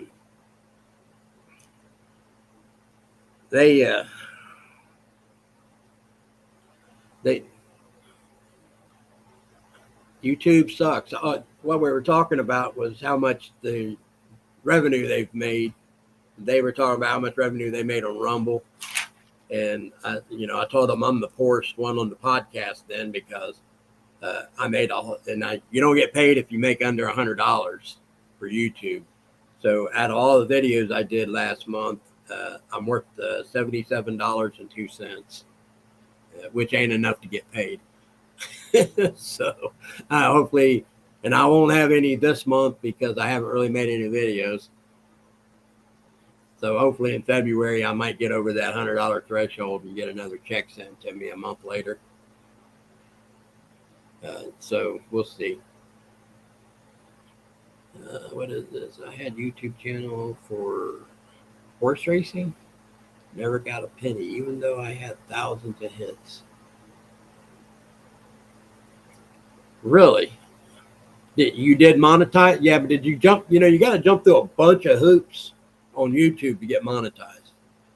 I mean, back when the Haitian thing, before we get off here, I apologize. Some people's already dropped off. I got a little concerning update with the Haitian issue here. But anyways, I had like 2-point-something million hits on the one video, and I wasn't monetized yet because my little car channel only had 200 subscribers at the time, which you have to have 1,000. So, and then the videos I did after that were like 100 and some thousand hits, 70,000 hits, 50,000 hits, views and all that. But what it took to jump through their hoops to get monetized, it took me a month to get monetized after I was eligible to get monetized. And you make nothing from when you apply for it to the time they approve you. You get nothing during that time. It's from the time they approve you going forward. Well, the Haitian thing had died down, and it was just my regular I may get, I don't know, 1,000 hits, 600 hits, whatever it may be, 1,100 hits. But you don't get, and those kind of numbers, you don't get a lot of money. Thanks, Anthony.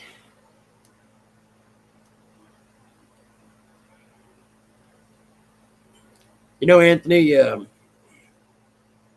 during this whole process, I had to remove a total three videos and a live stream that I got sent a thing saying I violated community rules, and that I had an option. They would leave it up, but they would not monetize that video. And the one, reason why I say three is because they actually told me that, to avoid a strike, they gave me the option of removing the video. So I've had that. So I did that. And that's the problem with YouTube. They look for any reason not to pay you. And then if you get, you get 3 strikes, your channel gets removed. And it's a car channel. I didn't want to get my car channel removed. So that's why I made this second channel. But I still do both channels, because that's when I decided to figure out how to keep my language and subject content, how I say the subject content, to YouTube rules, because I have so many people on my car channel that I wanted them to get the information too. So, and I didn't want to have to remove my videos or anything like that. So anyways, I've got it worked out. I've got a little smarter with it.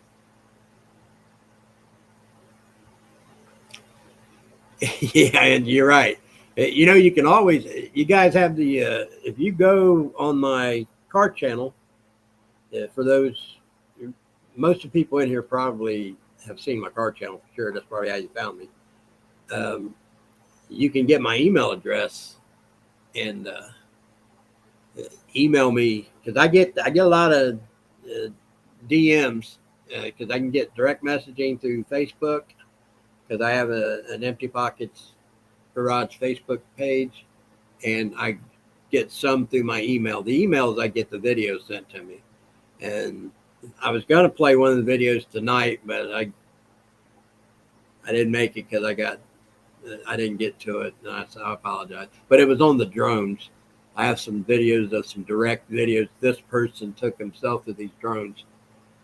So I have it, and he said he tried to put it on his channel, and they something about they had to remove it or something. So he thought maybe that I could slide it in my live stream and maybe get it out there that way. I don't know. I was going to play it. It ain't that big a deal. I don't see why it was such a big deal. It might have been the content he put with the video. I don't know. I didn't see it, but I do have the video. So I may play that next week. But one last note, the Haitian deal. So a few weeks ago, when I was my last live stream, I was talking about you couldn't rent a U-Haul around here because so many U-Hauls were being rented to leave town, and we all know what that was. It was the Haitians that wanted to leave town and probably go to a sanctuary city or whatever. But saying that, we had a significant number of new Haitians bust in this past week. When they know if Trump becomes president on the 20th, that because Springfield was such a hot spot during this whole cats and dog thing about the Haitian deal, that there's going to be a spotlight on this town after the 20th for this. Saying that, what do you think the type of Haitians they bust in last week? When I say type, I think you know what I mean. It's kind of concerning to me because I do have information about, because there was a whole big story about them purchasing weapons, being allowed to purchase weapons, and those who wasn't allowed to purchase weapons, some of the local citizens that hang out with them, because there's a Haitian gang in this town, they would pay that person to go into Royal King, purchase a weapon, leave Royal King with it, and give the weapon to the Haitian individual from the gang. And they would give that person a little bit of money for doing it. Which, they got to be stupid. They're probably on drugs somehow, needing that because,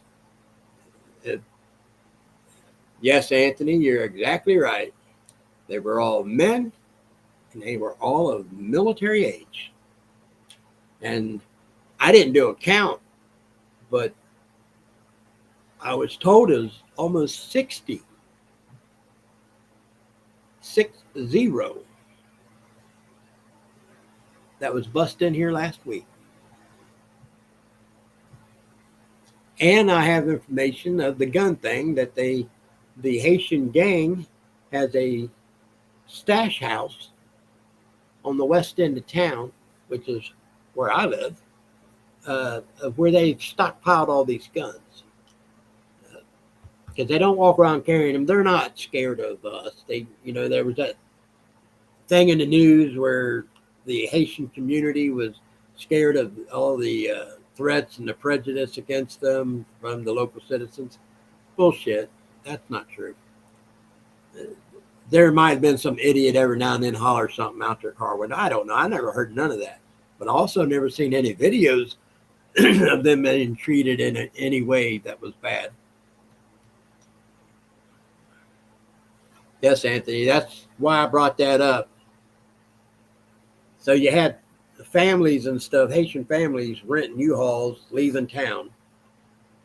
And then right at the threshold of Trump taking office, they sent in almost an entire Greyhound bus full of military age men.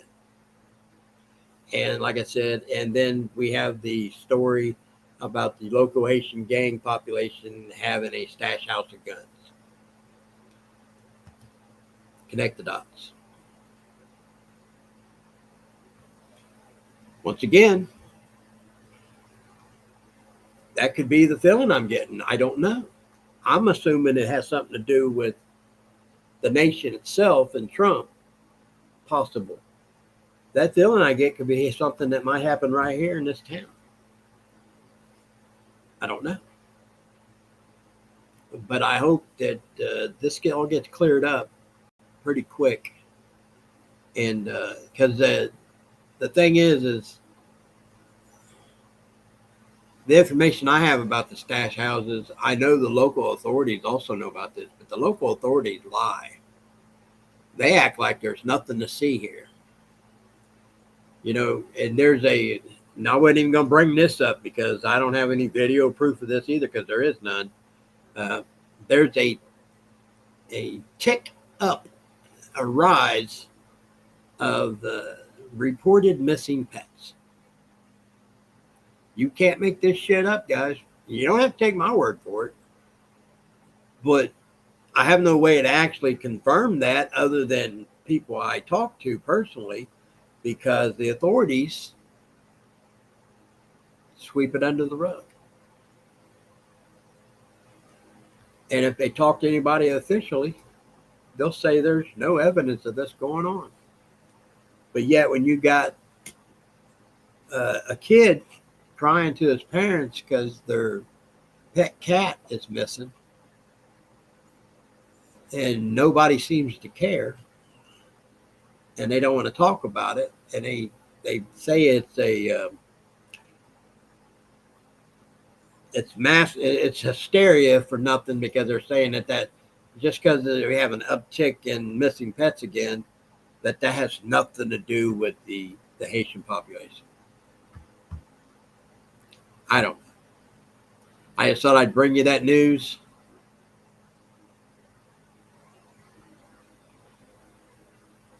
Yeah, you know, Frugal, I have no problem with JD Vance also, but think about this: if this happens and it's somewhere around or in the area of the inauguration, plus they're having a rally the 19th, and then they have that protest the 18th. Uh, JD Vance will be in the vicinity of President Trump, because he'll be there together. So,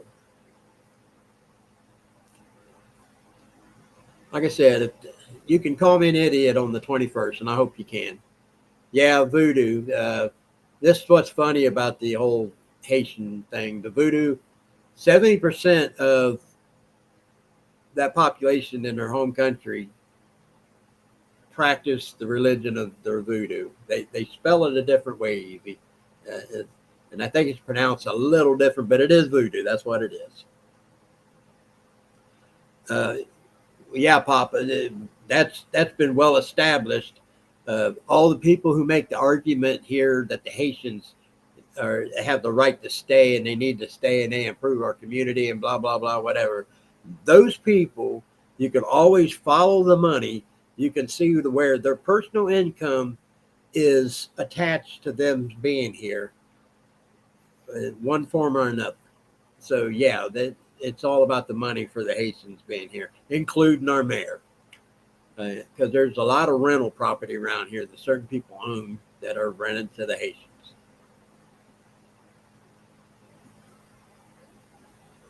True that, Frugal. I know, but that's not the point. If it's a catastrophic event, which is what I'm saying, I'm not saying like an individual pointing and pulling the trigger and hitting one or two people. I'm talking about something that would take a volume of people out. That's what I'm concerned about. Because I was going on my way to the January 6th rally back in 2020 or 2021, sorry. And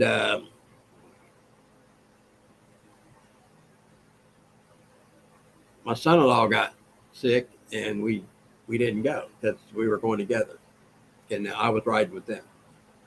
And we were thinking about going to this rally for the inauguration, but I got my physical medical issues, me personally, so I'm not going.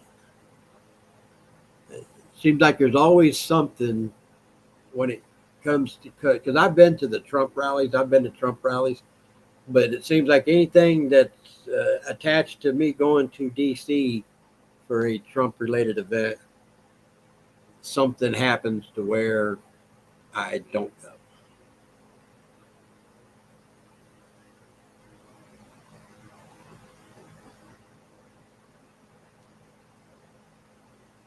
Yeah, Frugal. Yeah, anybody don't know Frugal here, he's a good dude. He's right here in town with me. Um, his Go to his YouTube channel. He works on cars too, and he does a lot of electronic stuff, and he does a lot of prepper stuff. And he's very educated, highly intelligent man, and I learn a lot when I watch his videos. And I've been saying I was going to hook up with him and hang out with him in the garage one day. I haven't got there yet, Frugal, but if it's still okay with you, I still want to do that. I got to get through this whole issue I'm dealing with right now, and maybe we can hook up and do that and put it on video, maybe put it on your channel or whatever. And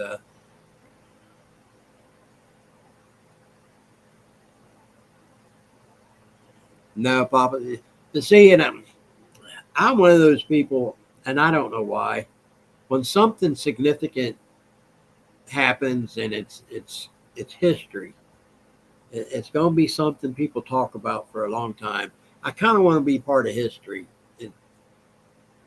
but I've not had that chance. And to me, this is when it comes to being involved with anything Trump's involved with. You know, it's going to be in the history books some way somehow. And you know, when you feel like you're part of that, I feel like I'm I'm just part of something bigger than me. Yeah, brother. Frugal. Maybe here in a day or two, after my next doctor's appointment, my test I got to do, I'll message you. Stephanie, I can't go. I can't stand. I can't walk very far, and I can't stand that long. Uh, and I don't want to go around there in a wheelchair or a scooter or something. I want to be able to be part of the crowd, and I just can't do it. So, anyways, it's too late now. You probably couldn't get a hotel room close there if you wanted to, because that's something you need to plan way ahead.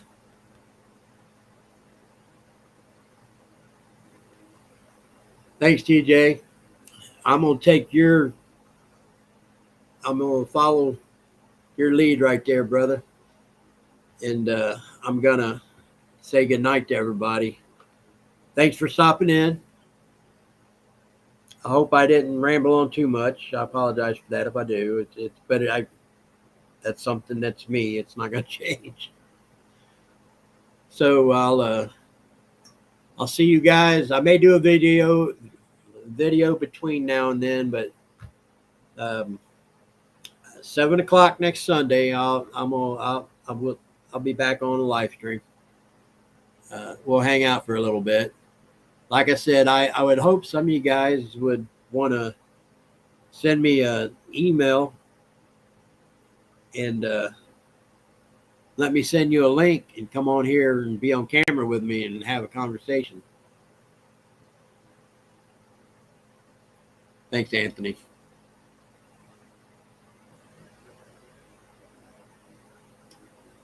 Yeah, I am frugal. I'm not going. I can't go.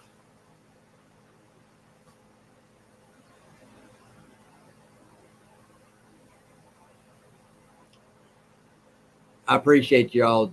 Thank you. And thanks for stopping in. And until next Sunday, uh, I'm James, aka Jimmy Pockets. Till next time, I'm out of here.